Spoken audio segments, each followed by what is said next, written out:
Aruzman qoyas qudu adu imamas kakbalago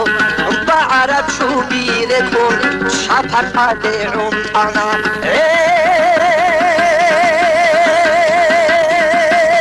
Ulchude zulago biachi chwakhulago Shapara salama gitron shamili dabitsana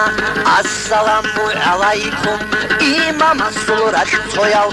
Wa alaikum assalam khidiyal ma'arulal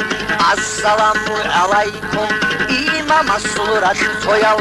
Wa alaikum assalam khidiyal ma'arulal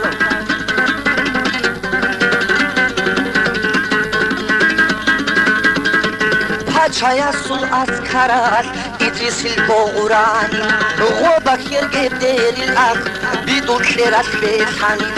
Xero çahal teçogo şpaçon askaraz ranam Ruça bigi himalgi lutul mu'ruz bi anam Assalamu alaikum khidiyal ma'arulal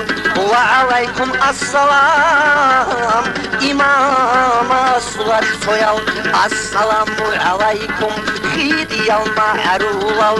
Wa alaikum assalam imama sular soyal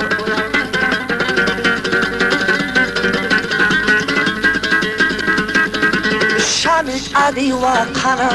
olgu yazdak asanam İdrisil ruhba karal Khahadit zatilarin Halih Khosarav tuşman Khununuk inaro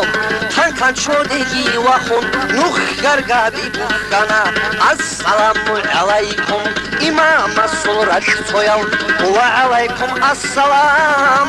khidiyal ma'arulal Assalamu alaikum imama surash soyal Wa alaikum assalam khidiyal ma'arulal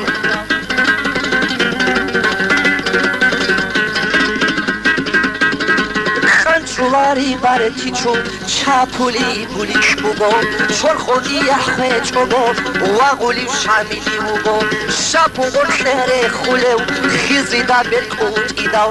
Xapun çoda sangi kon Osun furak şoloniv Şabe dili murid zabi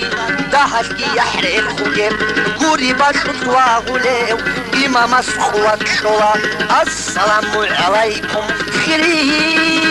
yal ma'arulal Wa alaikum assalam imam as-surash toyal Assalamu alaikum khidiyal ma'arulal Wa alaikum assalam imam as-surash toyal Hasut sole bashi boshun cherkh bugonigi Sharmil khwal chadul rekin rak asul hasul khwaki Zodi kebak bahana khaful zamana shana Khuat khwaral askaraz Helge deril mehtanam Rokhil hani bukincho Shparal ene rukana Erkodak ibun deri Kudiyal khabal shana Assalamu alaikum Khidiyal ma'arulal Wa alaikum assalam imama sul raktoya